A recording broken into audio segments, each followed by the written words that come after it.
Depuis ma position nucléaire, mise à jour de l'information en ce qui concerne la Russie et l'Ukraine, l'heure est grave.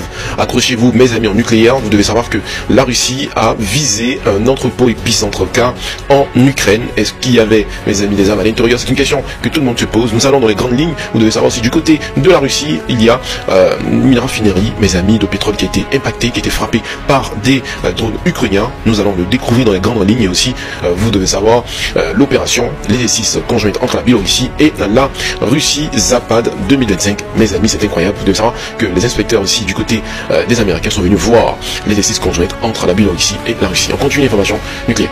Cette nuit, l'armée russe a visé l'entrepôt du magasin Epicenter.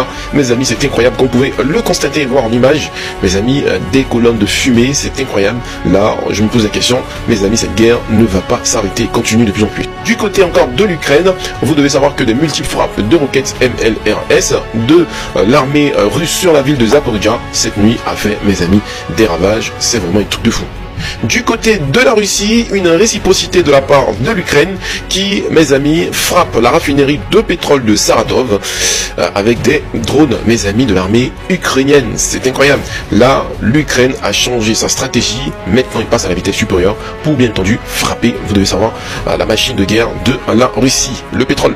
Dimitri Medvedev envoie un message nucléaire à l'OTAN en disant que si les drones russes sont abattus au-dessus de l'Ukraine, cela signifie une déclaration de guerre entre l'OTAN et la Russie. Mes amis, il a des déclarations nucléaires fracassantes, Dimitri Medvedev. Les gars, c'est incroyable. Pendant ce temps, du côté de la France, l'armée française, mes amis, vous devez savoir, retourne dans les tranchées et se prépare bien évidemment à la guerre. Et aussi, vous savez qu'elle soutient en ce moment l'Ukraine.